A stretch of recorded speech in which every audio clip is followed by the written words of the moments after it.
Bonjour tout le monde, aujourd'hui je vous présente la transformation d'un vélo tout simple en vélo à assistance électrique. Je vais vous détailler chacune des étapes pour arriver à ce résultat, je parlerai du prix, vous dire si c'est intéressant ou non de le faire, pour quel type de vélo et les choses à savoir si vous souhaitez vous aussi électrifier le vélo. Car bien sûr je n'oublierai pas de mentionner tout ce qui est légal autour de cette opération. Et pour simplifier votre navigation, vous retrouverez un chapitrage sous cette vidéo.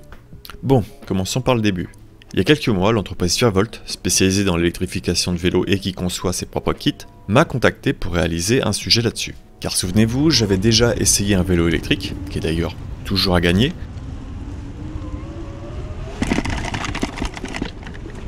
Bon, par contre, il va falloir vous dépêcher de le gagner parce qu'il va plus en rester grand-chose. Et finalement, suite à ce test, mon avis sur les VAE avait évolué positivement, mais j'avais encore des blocages sur le côté obsolescence programmée, et la solution que propose Virvolt me semblait un intéressant compromis.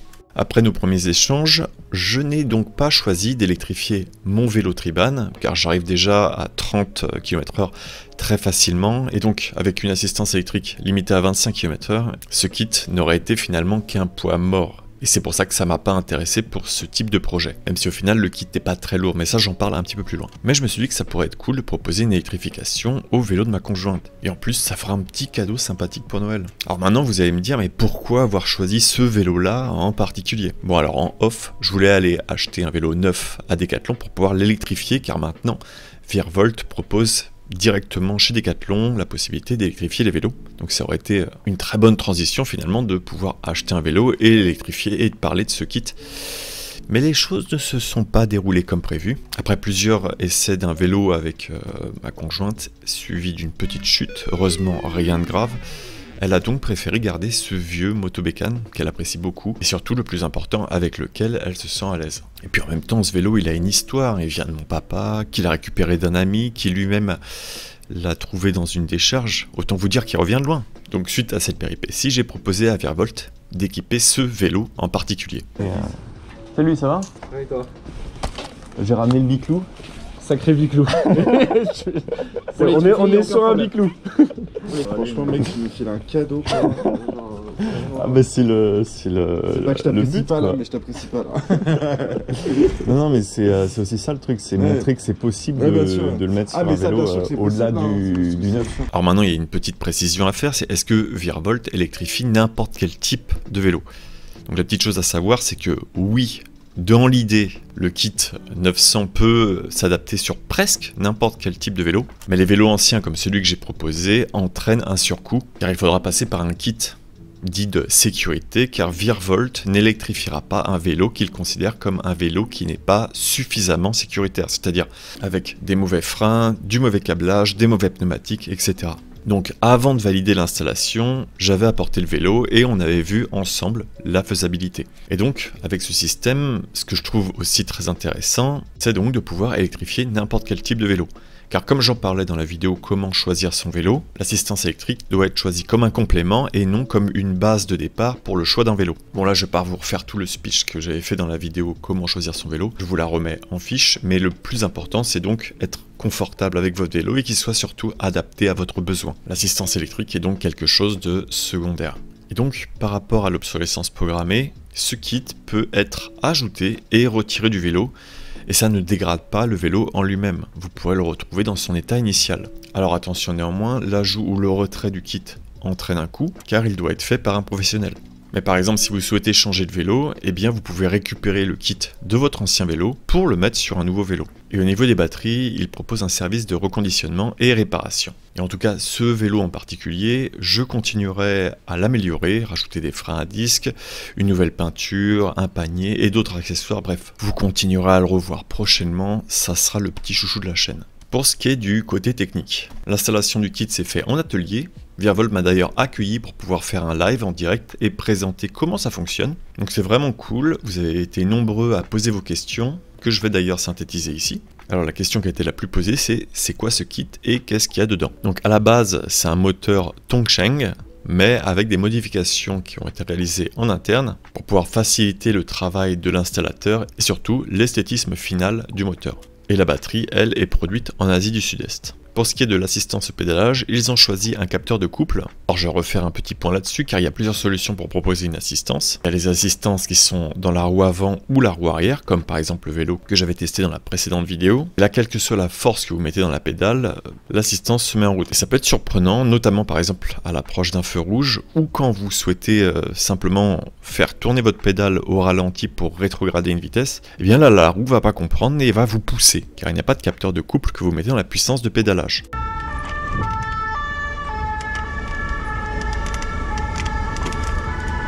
Reculez maintenant.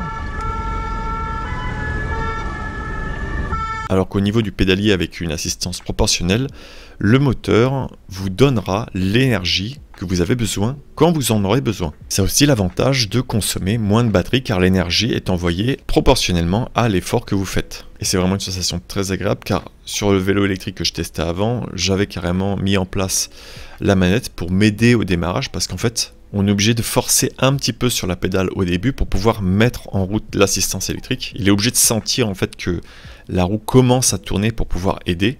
Alors que sur celui-là, il va vraiment sentir la pression sur la pédale et décompresse un tout petit peu, c'est parti. Alors maintenant, c'est quoi l'intérêt de passer par un pro pour installer ce genre de kit?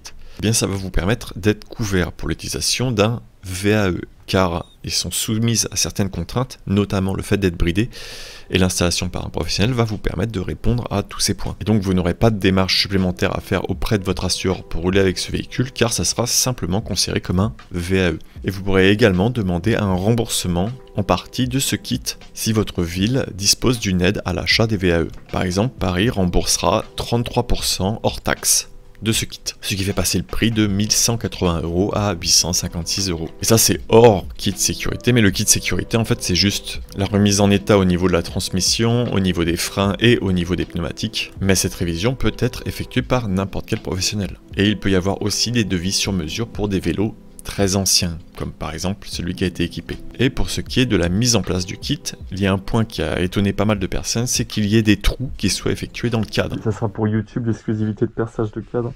Tu n'as pas d'huile pour le cache-cache? Alors oui et non.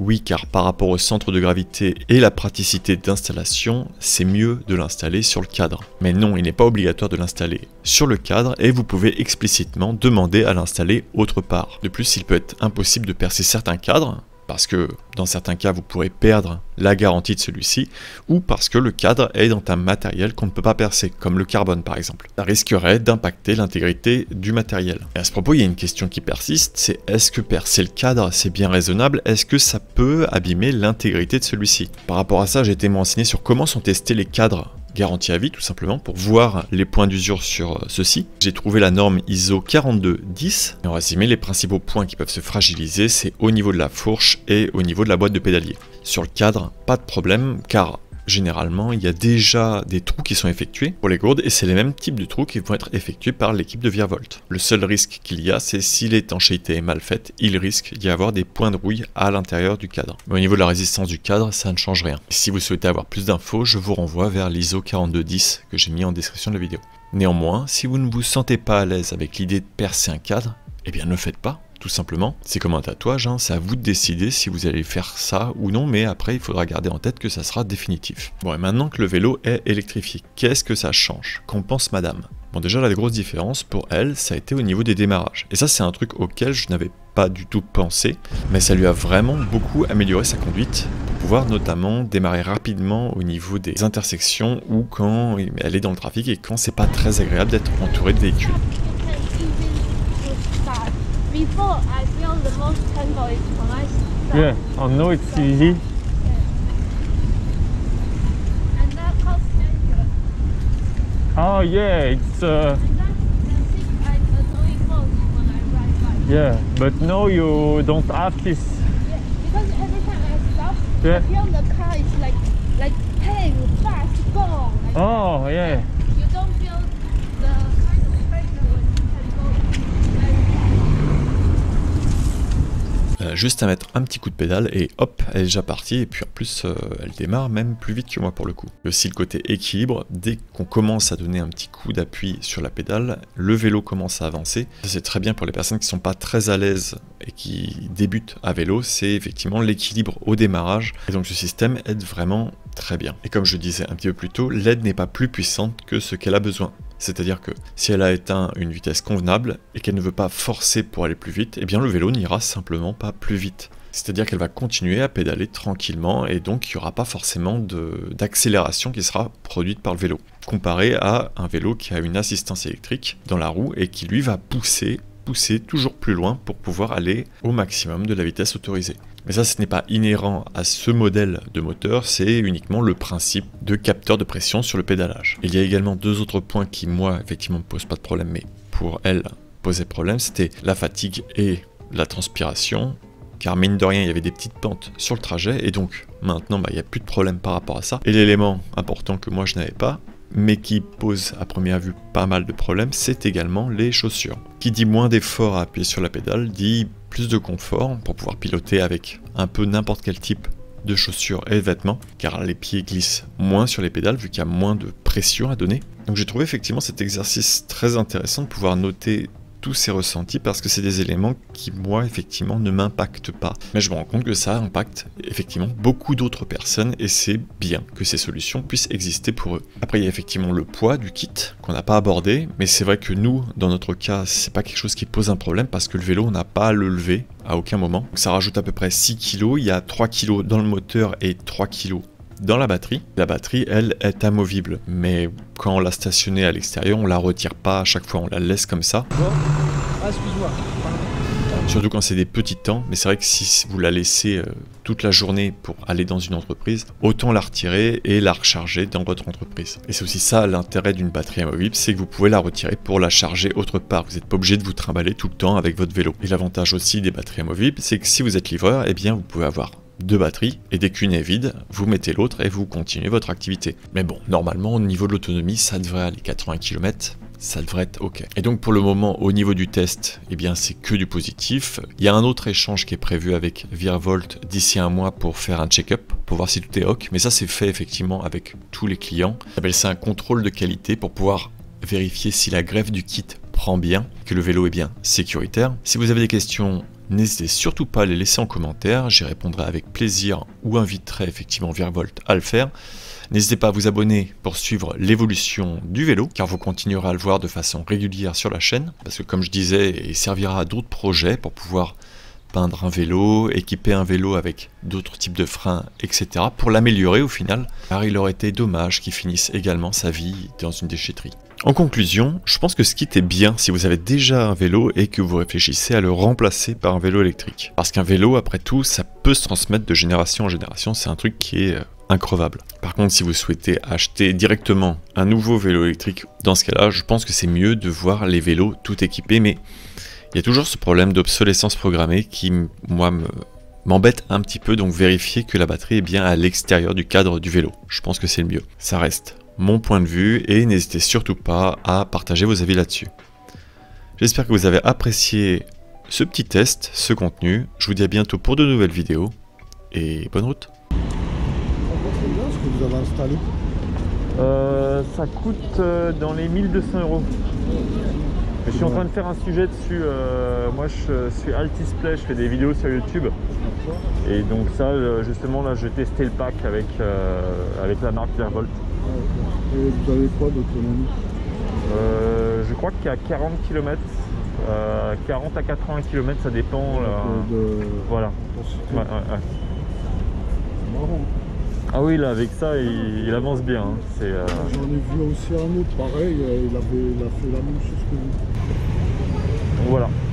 Si ça vous intéresse, ça sera sur Altisplay du coup, la chaîne YouTube. D'accord, pas de problème. Merci. Voilà, bonne soirée.